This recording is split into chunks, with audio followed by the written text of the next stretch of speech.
Waves media తెలుగుకి స్వాగతం.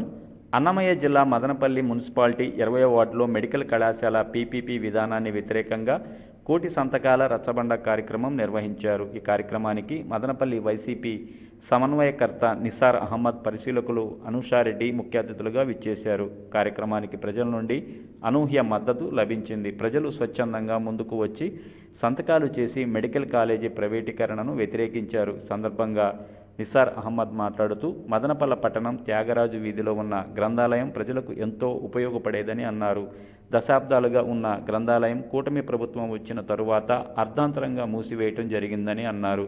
విద్యార్థులు, నిరుద్యోగులు, సీనియర్ సిటిజన్స్ ఉపయోగంగా ఉండే వివరించారు. ఈ గ్రంథాలయం మూసివేయడంతో ఇబ్బందులు పడుతున్నారని, వెంటనే తెరిపించాలని అధికారులను కోరారు. ప్రభుత్వ వైద్య కళాశాలలు ప్రైవేటీకరణ కాకుండా అడ్డుకుంటామని స్పష్టం చేశారు.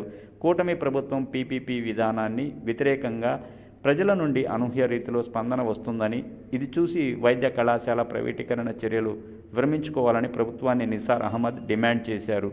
వైద్య కళాశాల విషయంలో వైఎస్ఆర్సీపీ పోరాటం ప్రజల్లో చైతన్యం తెచ్చిందని, క్షేత్రస్థాయిలో ప్రభుత్వ చర్యలను ప్రజలు తీవ్రంగా వ్యతిరేకిస్తున్నారని అన్నారు. మదనపల్లి నియోజకవర్గంలో చేపట్టిన కార్యక్రమాలకు ప్రజల నుంచి వస్తున్న మద్దతు దీనికి నిదర్శనమని తెలియజేశారు. ఇక్కడ యాక్చువల్లీ అప్పారావు వీధిలో ఒకటి గ్రంథాలయం ఉండింది. అది దగ్గర ఒక 30 సంవత్సరాలుగా ఆ గ్రంథాలయం అక్కడ ఉండేవాళ్ళు. ఇక్కడ ఉండే సీనియర్ సిటిజన్లు, వాళ్ళు వీళ్ళు ఇక్కడ ఉండే లోకల్, మేము కూడా చిన్నప్పుడు మా నాయన చెప్పేవాళ్ళు, పోయేసి ఆ గ్రంథాలయంలో చదవండి రా, పోయి పేపర్లు చూడు, మెసేజ్ చూడు, నీకు నాలెడ్జ్ వస్తుంది అని. సో అందరూ ప్రతి ఒక్కరు ఇక్కడ ఉండేవాళ్ళు, చుట్టుపక్కల ఉండేవాళ్ళు, వెంకటేశ్వర స్వామి దేవాలయం కాడ, తర్వాత ఈ పక్క ఉండే ఇంకా గుండు వీధి, ఈ పక్క ఉండే సంత బజార్ వీధి, వీళ్ళందరూ మేము మా ఏరియాలో ఉండే వాళ్ళందరూ ఆ గ్రంథాలయానికి పోయేసి అక్కడ పోయి చదువుకొని వచ్చేవాళ్ళం. చాలా సీనియర్ సిటిజన్స్ వచ్చేవాళ్ళు. ఆడ ఒక గెట్ టుగెదర్ ఉంటా ఉండింది. చాలా మంచి అట్మాస్ఫియర్. అంతమంది ఉంటే కూడా సైలెంట్గా ఆడ చదువుకొని ప్రతి ఒక్కరూ అన్ని పేపర్స్ వస్తూ ఉన్నాయి, అన్నీ చదువుకొని హాయిగా ఉంటా ఉంటుంది. అది దగ్గర 30-35 సంవత్సరాలు జరిగింది. ఈ కూటమి ప్రభుత్వం వచ్చిన తర్వాత ఈ అధికారులకు ఏం చెప్పినారో ఏమో దాన్ని వచ్చేదో ఇప్పుడు క్లోజ్ చేసేసినారు. దగ్గర 1.5 సంవత్సరం నుండి అది క్లోజింగ్లో ఉంది.